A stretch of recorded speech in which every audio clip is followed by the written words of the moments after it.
عم الأحنف، فأتانا كتاب عمر بن الخطاب قبل موته بسنة، فرقوا بين كل محرم يعني من المجوس نعم.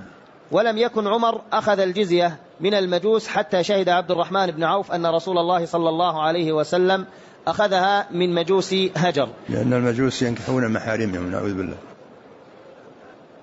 قال: وعلى هذا فعزو المصنف إلى البخاري يحتمل أنه أراد أصله لا لفظه.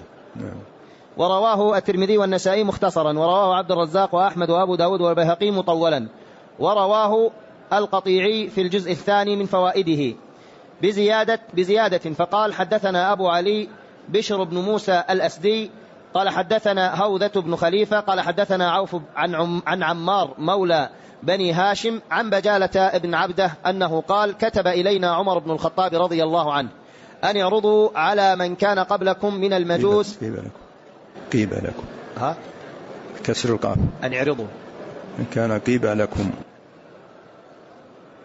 كان قبلكم من المجوس أن يدعوا نكاح أمهاتهم. لا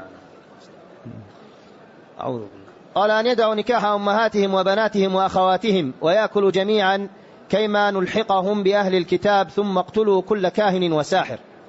قلت: إسناده حسن.